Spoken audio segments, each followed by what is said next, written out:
Hi, I'm Kelechi Ambros. I play netball for Nottingham Forest, and this month I'm under the spotlight. Perfect. Welcome, Kelechi. So tell us a little bit about the journey within netball. What got you into the sport and what has kept you in it for so long?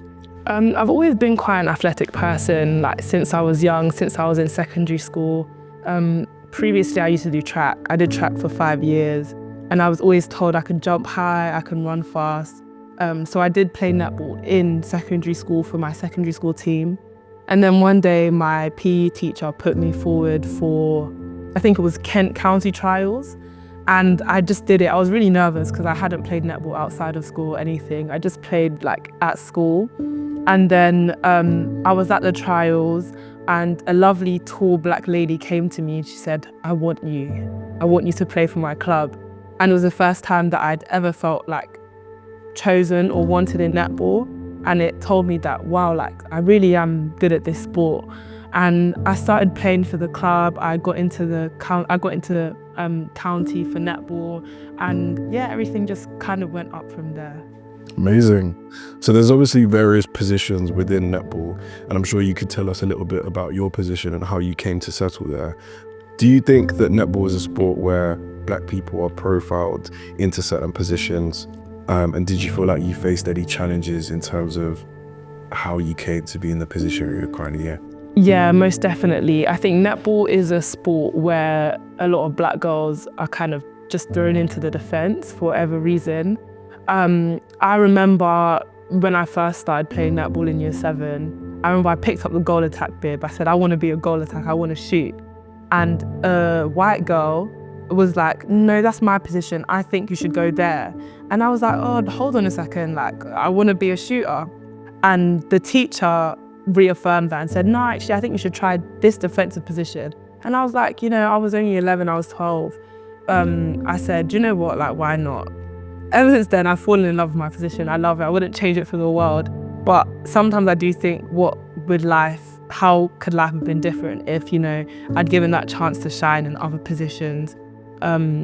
But yeah, you don't tend to see a lot of people who look like me in the shooting position, but that's changing now, so yeah. So you've personally had many highlights in your career, playing for England, being netball club captain, playing for the Ones, and multiple Super League team contracts, including your most recent signing for Nottingham Forest.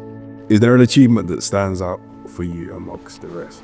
I would probably say my greatest achievement to this day is actually playing for England. It's something that I never really saw coming for me.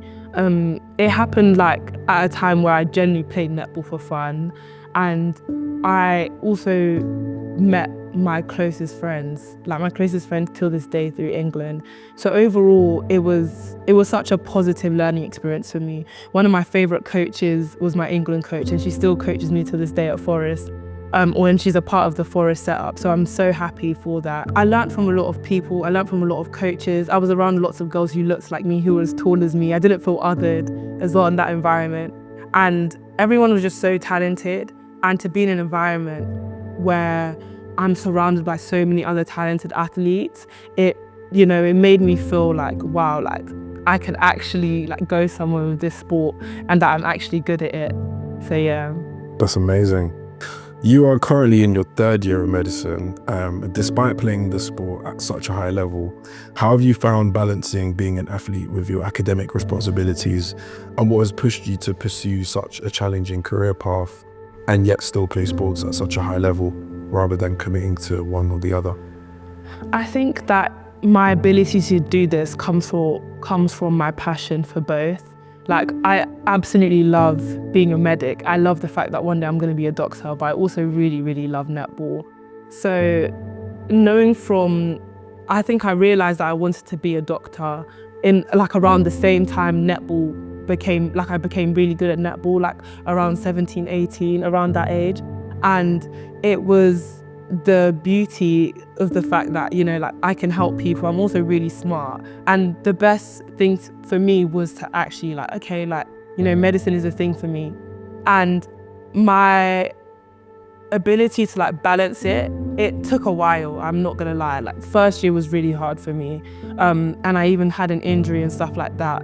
but it took a lot of like self-reflection of, you know, doing this and trial and error and see, okay, this doesn't work for me, but this does. And eventually I got there. Now I'm here, 3rd year, and I love both, and I'm never gonna give one up for the other. So yeah. Good to hear. Of course, we have to talk about the lows of any sporting career along with all of the highs. As you touched on, you recently had a major Achilles injury that sidelined you for well over a year, and it affected kind of Super League status and other things. Tell us a bit about what made that injury difficult to navigate, the challenges, and how you kind of come on the other side of it now playing for Forest. I think it was a really big injury for me because first of all, I ruptured my Achilles, ouch. That was really painful. And it also happened off the back of one of the teams I was a part of, the organization getting dissolved. So it was like, I've just lost my team, I've had to move to another team, and now I've just ruptured my Achilles. So it was a culmination of things that were just going wrong that, you know, I was like, oh, like, what's the point? Why are so many bad things happening to me all in one go? But just the support of like, especially my friends, my family, and S&C coaches and coaches, you know, taking their time out of their busy days to, you know, make a whole schedule for me, motivate me constantly, like keep me on track. There were so many highs and lows throughout the whole period, and I still have those highs and lows till this day. But just knowing that there's actually always a light at the end of the tunnel. It's never over until someone literally says it's over. But yeah, just staying motivated was what kept me going. So to kind of culminate all of this celebration, where do you see yourself taking netball in the future? Both in the short term, after coming back to playing after so long, and let's say in 5-10 years time, where do you see yourself in the sport? I think my short-term goals is definitely keep working hard, get back to this place I was before I was injured, and playing for Forest. I love it, and I've got amazing coaches there, and, you know, just build a good work ethic at Forest, and hopefully one day, right now I'm a next gen athlete, and hopefully one day I can sign a Super League contract and make it through there. And yeah, like in 5-10 years, I still see myself playing netball. These bones, they've got to stay strong, and hopefully motivating loads of other girls that look like me to know that they can be in any position they want to be in netball. So yeah. Well, that's amazing, Kelechi. Thank you so much for your time. And this month you have been under the spotlight. Thank you.